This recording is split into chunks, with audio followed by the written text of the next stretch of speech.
Esta es la historia del asesinato de Michelle Lee, un caso que conmocionó a toda una comunidad y reveló una oscuridad que nadie imaginaba. Era una tarde normal en el aparcamiento de un hospital.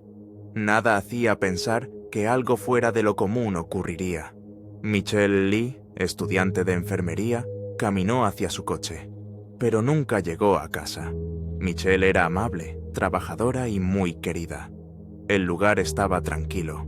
No había testigos. Más tarde encontraron su coche cerrado y vacío. Al principio parecía que simplemente había desaparecido. Pero lo que ocurrió fue mucho peor. Alguien, movido por la ira y los celos, había planeado algo terrible. Michelle nació en San Diego, California, el 12 de octubre de 1984. Creció en una familia grande y unida, rodeada de primos, tíos y sus padres. Vivía con ellos, con su hermano Michael y su prima Christine. Admiraba profundamente a su madre, una enfermera compasiva, y soñaba con seguir sus pasos. Cuando su madre murió, ese sueño se convirtió en su propósito de vida. Cuidaba a su familia como homenaje a ella. Michael contaba que Michelle era el pilar de todos. Enseñaba a cocinar, a conducir y siempre estaba disponible para ayudar. Todos acudían a ella. Tuvo que esperar 5 años para entrar en un programa de enfermería, pero al final fue aceptada en un curso acelerado de 1 año. En mayo de 2011, estaba a solo 6 meses de graduarse. El 27 de mayo fue su último día de prácticas en la unidad de maternidad del Hospital Kaiser Permanente, en Hayward. Era una estudiante ejemplar, con notas perfectas y una actitud positiva. Ese viernes todos estaban contentos porque era el final de la rotación y se acercaba el fin de semana. Michelle planeaba viajar a Reno para visitar amigos. A las 6:55 de la tarde le dijo a su supervisora que iba al aparcamiento del 3er piso a buscar algo en su coche. Las cámaras la registraron caminando hacia su SUV blanco, dudando un momento y luego cambiando de dirección. 17 minutos después, su coche salió del aparcamiento. A las 9 de la noche, cuando el personal reunió a los estudiantes para terminar el día, Michelle no estaba. Su abrigo seguía en la sala de descanso. No respondía al teléfono y no había firmado su salida. Su instructora, preocupada, fue con seguridad al aparcamiento. Todo estaba en silencio. De repente, el coche de Michelle reapareció. Subió al 3er piso. La instructora intentó detenerlo.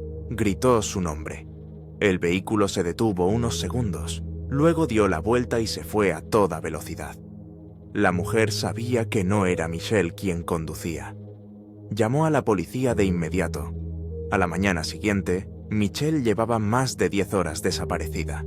Compañeros, amigos y familiares fueron a la comisaría. Estaban convencidos de que algo grave había pasado. Los investigadores encontraron manchas de sangre donde había estado aparcado su coche.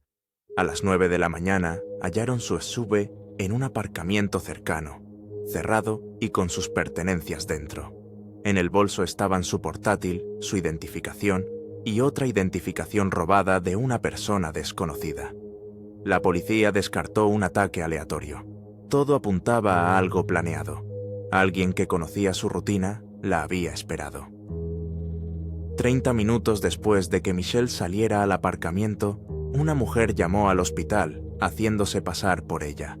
Dijo que el padre de sus hijos había tenido un infarto y pidió que dejaran un mensaje a su supervisora. Era una coartada. Mientras la policía revisaba su coche, su hermano Michael recibió un mensaje del teléfono de Michelle. «Estoy bien». Luego otro. «No estoy desaparecida». Después, un texto diciendo que su móvil tenía problemas, que todo se había borrado y la batería estaba agotada. Amigos también recibieron mensajes distintos, que tenía un neumático pinchado, que había ido a Reno, que necesitaba un descanso de las redes sociales. Todos los textos eran incoherentes. Incluso su exnovio recibió uno que decía simplemente: «¿Quién eres?». El 31 de mayo, La recompensa por información subió a $20.000. En pocos días casi se duplicó. Cientos de voluntarios se unieron a la búsqueda. La familia contrató a un investigador privado. El monto llegó a $100.000. Durante la investigación, un nombre empezó a repetirse: Giselle Esteban, una vieja amiga de Michelle. Habían sido muy cercanas en la universidad, incluso vivieron juntas. Giselle tenía una hija de 6 años con su exnovio, Scott Marquand. Después de separarse, Giselle empezó a sospechar que Michelle tenía algo con él. En realidad, Michelle y Scott solo habían salido un par de veces y decidieron ser amigos. Pero Giselle no lo aceptó. Se volvió distante, obsesiva, y la amistad terminó. Michelle tenía otra relación y no quería seguir el juego de los celos. Cuando la policía interrogó a Giselle, de 27 años, admitió que no soportaba a Michelle. Los investigadores hablaron también con Scott. Dijo que su relación con Giselle había sido caótica, llena de peleas y rupturas.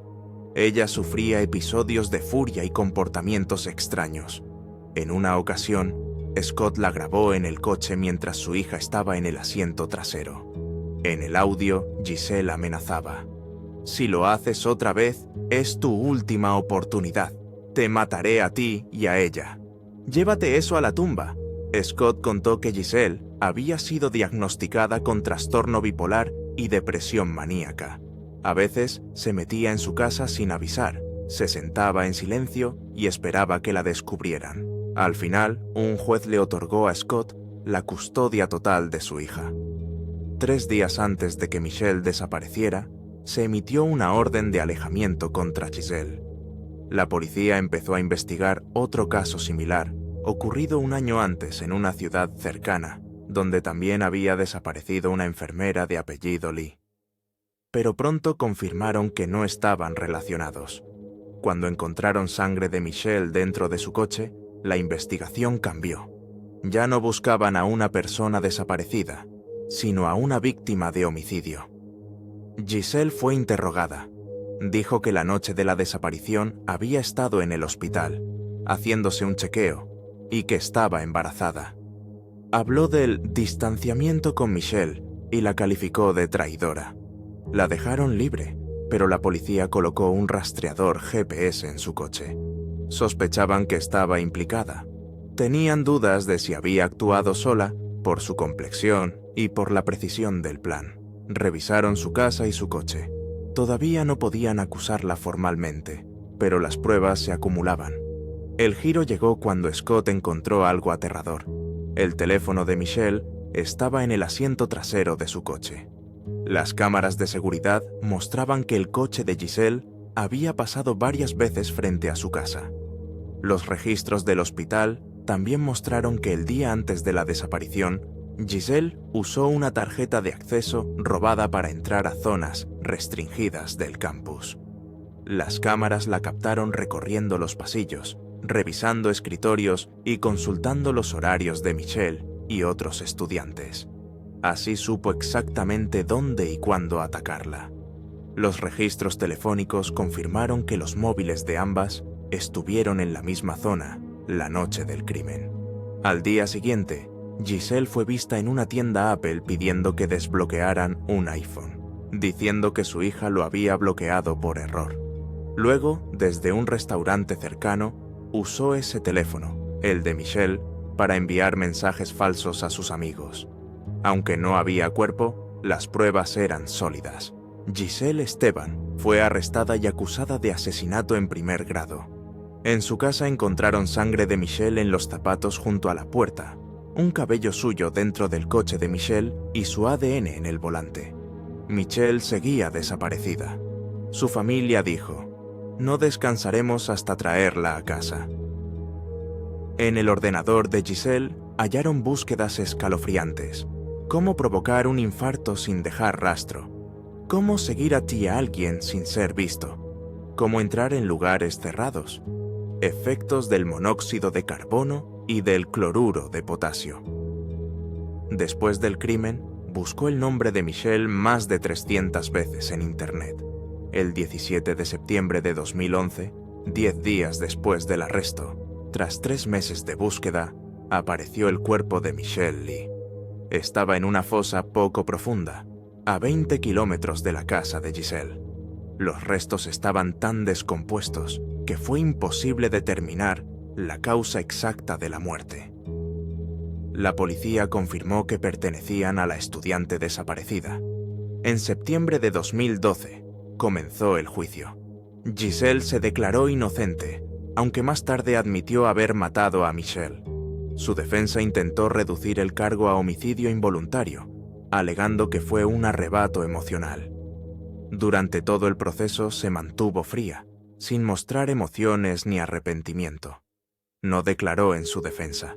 Se sentaba inmóvil, sin mirar a nadie, mientras la familia de Michelle lloraba al recordar su vida. La fiscalía argumentó que Giselle había planeado todo con precisión, que esperó a Michelle en el aparcamiento, la atacó por sorpresa y ocultó su cuerpo. Llamó a Giselle una sociópata y sostuvo que no fue un impulso, sino un asesinato premeditado. El jurado la declaró culpable de asesinato en primer grado.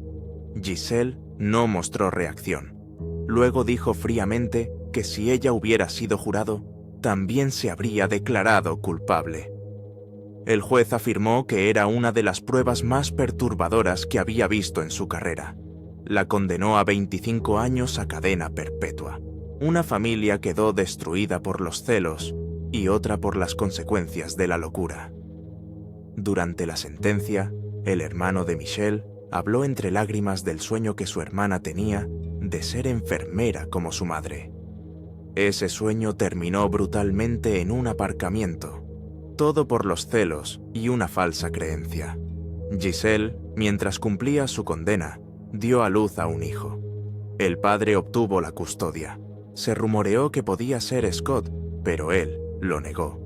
La identidad del padre sigue sin saberse. Tras la muerte de Michelle, su familia dedicó sus esfuerzos a ayudar en la búsqueda de personas desaparecidas y a apoyar a otras víctimas. Michael, su hermano, dijo que encontraba consuelo al pensar que su hermana ahora estaba junto a su madre, en paz.